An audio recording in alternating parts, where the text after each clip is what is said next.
Barry Joe Stull. Go ahead. Okay, so to get the evidence straight, whichever witness it is. Okay, so what it was a telephone call, and I'm thinking maybe it was in November 2018. Could that be it? Or maybe December 2017, but it was months and months after the event, right? But anyhow, what the subject of the conversation was, and it was to show whether Jeremy Christian showed any remorse. But what he had said, among other things, was that Michael Fletcher, their test had shown that he had the autism, and because he was bullied when he was a kid, so that means that it was it was okay when he bullied me. Well, it didn't work out too well for him, I guess, is what something to that effect, right? And then the other was that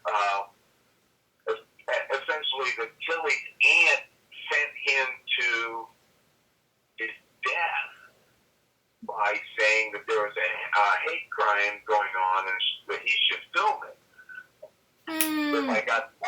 I saw that. I saw that. Yeah, you're right. Okay, so anyhow, what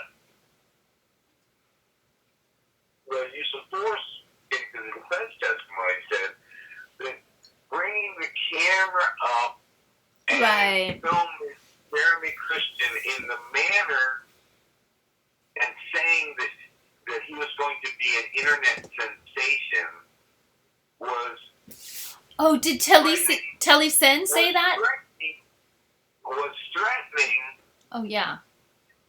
To Jeremy Christian receiving that act. Right, and it was Telly-sen who said to him, "You're going to be an internet sensation." That was considered a threat by the use of. Right. I saw that testimony, but answer my question. Hold on, let me clarify that. Rather than say it was a threat, that was considered by the use of force expert as Tilly inappropriately getting into Jeremy Christian's face in a way that was against Jeremy Christian's interest, and it's a little too strong for me to say that would be a threat. Right, Barry, I saw that, but can you answer my question? Who said he's going to be an internet sensation? Who said that? Who said? Julie to Jeremy Christian. Julie? The victim, the dead guy. The Talesian, the blonde, curly-haired guy. Yeah, I just wanted to make sure that was clear. Yeah, we're talking over each other. The Reed graduate. Yeah. So he said you're going to be an internet sensation. Right, and the use of force, and I'm saying this is all focused now in the defense's presentation. The use of force expert said that him approaching and doing that and filming that and saying that was all an invasion of Jeremy Christian's space enough to be, I'm going to say the word threat, yeah. It threatened his safe space, which in his safe space, he's just the guy who gets to scream and rant on the bus. Sitting down, standing up, on his book, sitting down, not having any steps towards anyone, not threatening anybody, and until he came up with the camera and got in his face, and it was saying got in his face was how the defense's witness testified. How did circumcision come up? And then the response by Jeremy Christian was to smack the phone out of the guy's hand. Yeah, get that out of my face. Like any number of celebrities who don't like a camera in their face. Okay, so wait a minute. Let's do the math here. How close do you have to be to grab somebody's phone? Within arm's length. It was probably closer to his face, I think. Right, so what the use of force expert said that a person's face in his experience, it's generally 6 to 8 feet that we consider our personal zone. Right. And when somebody gets into that, they're encroaching on your personal space. Yeah. Okay, so when they do that with a camera and they say they're going to make you internet sensation when you're blowing your head off because you have autism, then that might be the way you respond. Okay, so that was that, right? And then,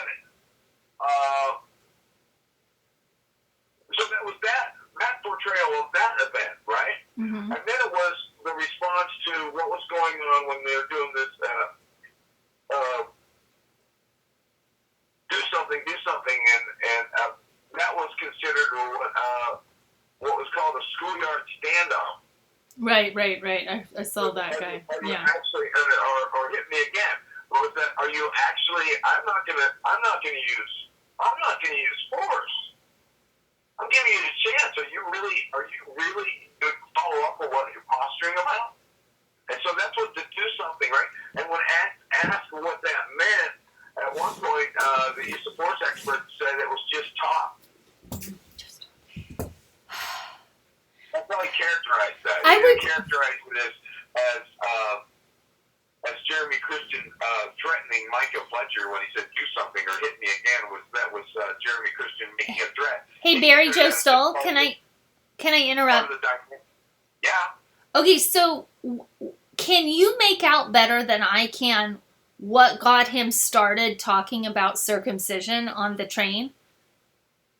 And how that, like, it related to him saying, my body, my choice, that men should be able to decide whether or not they're... Yeah, we kind of know more about that now. Okay. Okay, among other interests, we'll say, or, if you want to get into the autism spectrum, things that he was coping or fascinated with, was he at one point, the state was trying to say he had a business of selling comic books, so that shows that he was high functioning. And the second doctor today, who was saying that Jeremy Christian had autism, was on the autism spectrum, he was saying that they wouldn't characterize what Jeremy Christian was doing with his comic books as a business, but maybe, he made some money at it, right? So among the things he was interested in was religion. He took a Portland Community College class on the history of religions or something to that effect, in 2011. Mm-hmm. He was interested in Vikings, Norse mythology. Mm-hmm. That was one of his areas of interest. Mm-hmm. Okay, so having that as an area of interest and already making a stance against monotheistic religions. I finally got the magic word. What he said was a billion. And I didn't hear it right today again. But I think they might have left it out. I think Jeremy Christian's plan for world peace was a billion Christians kill a billion Muslims, a billion Muslims kill a billion Christians, and the Jews all kill themselves because they won't have anybody left to manipulate. Oh no, and this is what he's saying on the Max right before the killing? Yeah. And it's sort of like a joke, except that's just drastically not funny. Or it is funny, actually, because to sum things up, if you want to be against monotheistic religions, that's a pretty good start. And then that leads up to him talking about circumcision, my body, my choice. Well, whichever one came first or second, I don't know. Oh, okay, right. So somebody needs to clean out the audio track, like a sound. It was the news you didn't get. It isn't even on the news, yeah. Down in Astoria, so you don't know. But what he announced was that Norway outlawed circumcision. Right. And then he continued by saying, because it's sodomistic. Because it's sodomistic, and he means in the old biblical sense, where sodomy means any perversion against bodies. Which people think sodomy is just one thing. Yeah. Okay. Right. So we're trying to unravel what he was saying. What his. Here's another angle of the lady from George Fox University. We'll call her the neuropsychologist. Her psychological assessment had to do with words, and one of the tests is having a nonsense word that's a space keeper in a number of paragraphs or sentences.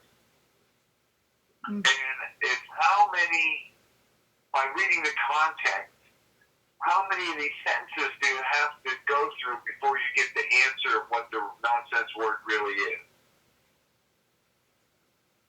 And so if you get the answer by the third one out of five, then you get a point for that. But if it took you to all five, or you didn't succeed, then you would, get a lesser score, right? So they found that Jeremy Christian's word, he had some issues with processing words flexibly. So it's interesting that you brought that up, that when he said saw a mystic, it meant a particular reference to the Bible, right? And the view that any perversion of the body would be considered as sodomy. Right, which, yeah. Named after Sodom and Gomorrah, perhaps? Right, of course. Yeah, it's not like a one thing, like a particular thing.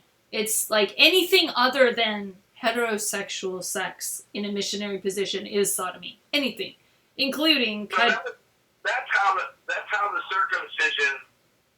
That's how the circumcision came out, was as part of the announcement that Norway had just outlawed circumcision.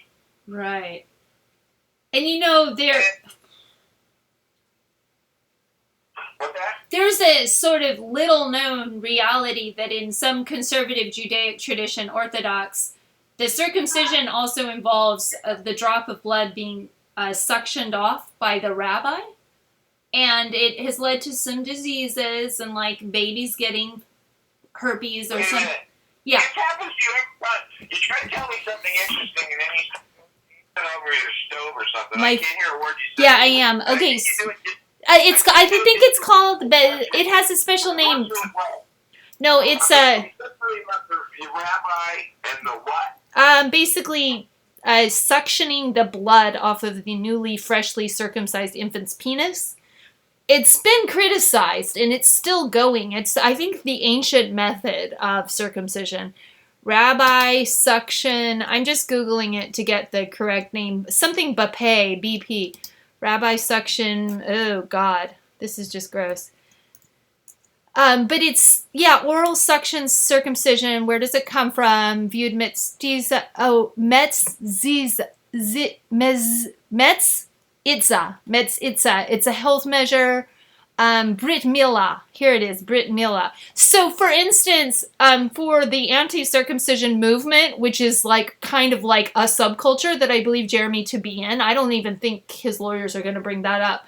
But his ranting is under heavy discussion in, say, anti-circumcision literature. They have anti-circumcision protests, and they have a sort of, if anything, I could say even a cult-like promotion of the notion that all the circumcised men are really disenfranchised and they're abused, they're all sexually assaulted, they're all very psychologically scarred by it and obsessed by it, by this violation that happened in childhood. But I've perused some of the anti-circumcision website culture.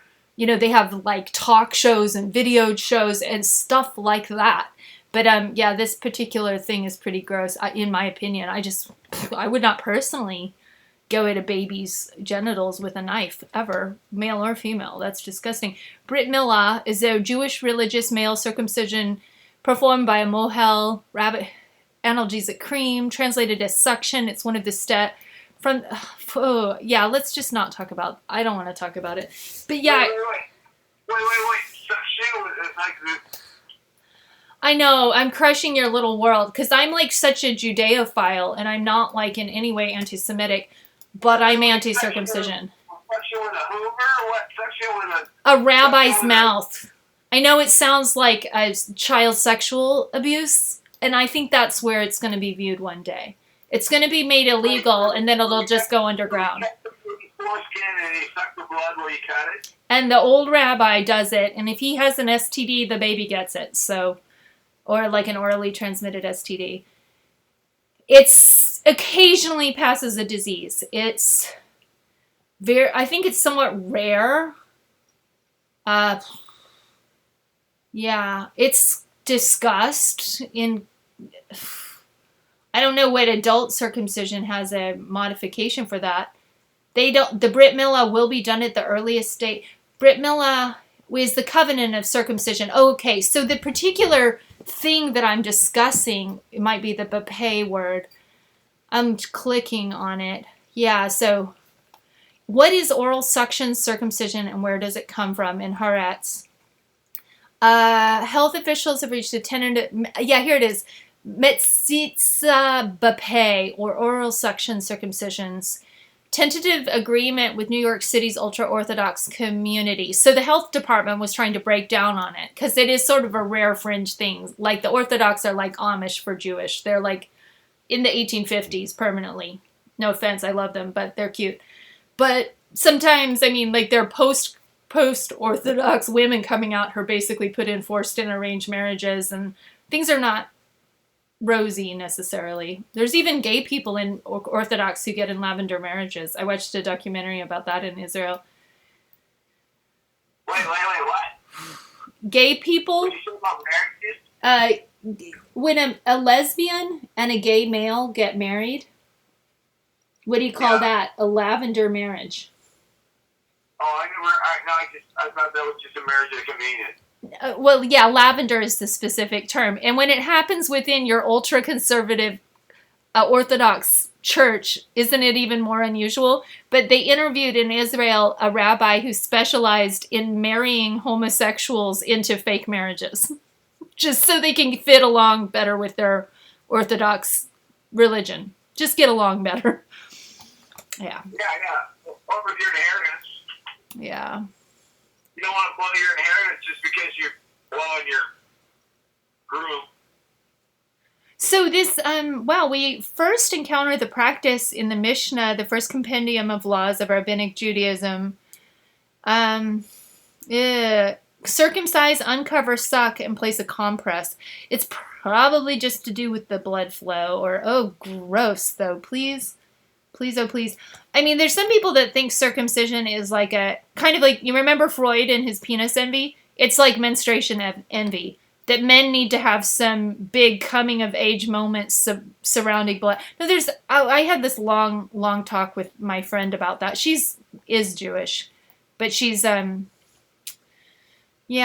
not my favorite subject. But I think, I wonder if I wouldn't be surprised if you talk to Jeremy and he's just like, yeah, I'm a circumcision activist. We needed to get this conversation into the media. Or like there's some element of point of pride that he brought it into the discussion, that we're having a discussion right now. Yeah, okay. So what else do we know today we didn't know yesterday?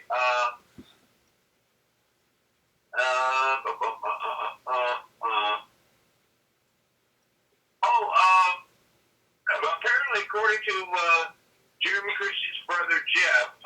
Okay. Jeremy Christian used to go to bad neighborhoods and seemed to be a victim. He would end up kicking somebody's ass. Right. He would go places where he'd get jumped. So he was a skilled fighter, so to say, or he walked into vulnerable places just to test his own strength. No, to kick the bully's ass. To kick the bully's ass, yeah. And it wasn't because he was racist. It's just because of the bad part of town. And where was that he grew up? Was he a Portland guy? Yeah, he lived in Portland. I'm not sure. I still don't know what neighborhood he grew up in, but he said a minority white neighborhood, so that could only be in the hood. There's a 2-mile circle in Oregon that had 95% all the blacks. So if you grew up in a minority white neighborhood, He grew up in the Northeast. Yeah. Yeah, it would have or to, North Portland or something. Yeah. It would have to have been somewhere within. Before the red line moved to Gresham. It would have been somewhere within a mile, we'll say, of MLK and Alberta. Right.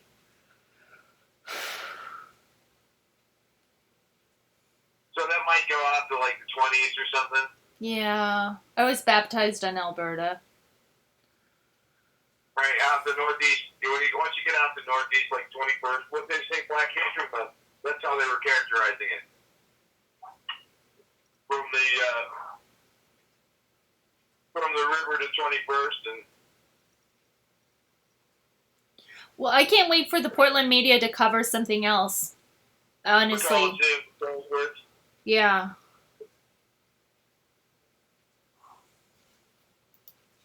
Yep. So anyhow, today's testimony was only the two witnesses, and it was the neuro psychologist and then the forensic psychologist. And so the forensic psychologist was the fellow that was diagnosing Jeremy Christian as having autism spectrum. And so where we were leaving off today was, how come nobody knew about it until you, doctor? So that was the state time to send everybody home with that idea. This guy, he only testifies for the fans. That's what he does. Right. He flies up here from Sonoma, California, where he and his buddies have sports cars and wine collections and what else was he talking about? He was trying to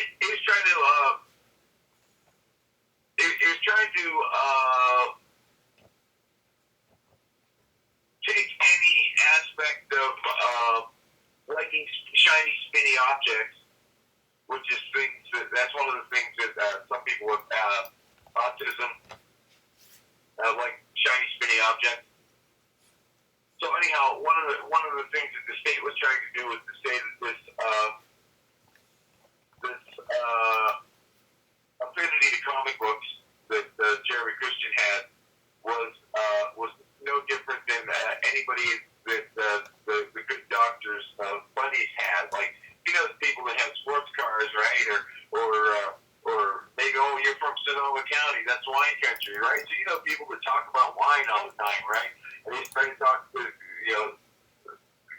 elicit the witnesses saying that when people have hobbies like gardening, they tend to talk more about that kind of stuff. So talking a lot about your comic books and your interest in those kind of things like Jeremy Christian did wasn't to be seen as something other than what an ordinary fan of something does, instead of a portrayal of one of the aspects of autism.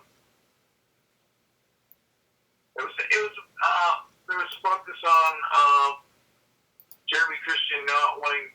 If we had a discussion with you, it wasn't going to change his mind.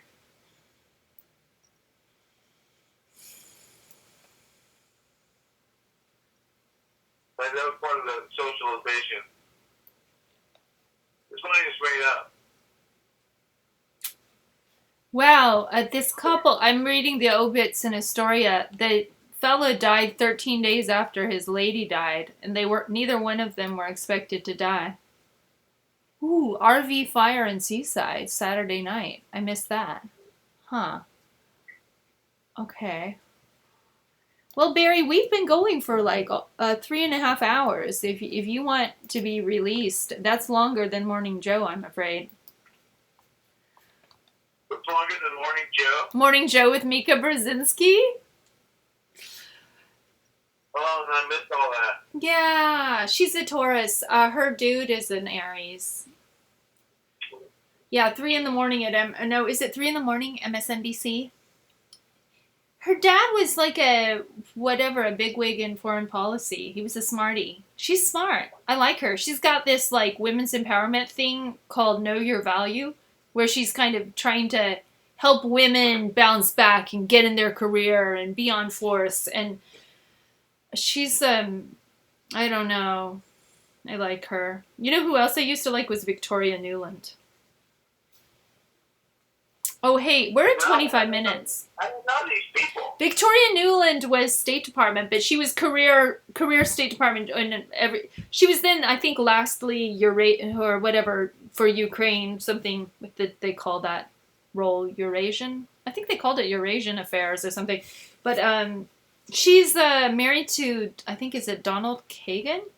Or no, somebody Kagan. They're sort of neocons, I guess. They're neither Republicans nor Democrats. They're sort of conservative, sort of liberal, sort of neoliberal, maybe. I don't know. But I just liked her facial expressions, and she was recorded saying "F the EU" by maybe Russians or whoever was tapping her phones, and it became like this big scandal. But I miss her. She's not in this current clown's regime. I don't know. She'd been really she'd been really like, she's like John Bolton or somebody. She's like, she won't go away. She just works for everybody if you're a Republican because she's the best. She's very solid and like knows her international affairs. Yeah, I'd love to. Well, anyway, I think we should get off the phone, Barry. And you can tell me more and get some sleep so you're fresh. I'll let you go with what I just remembered about the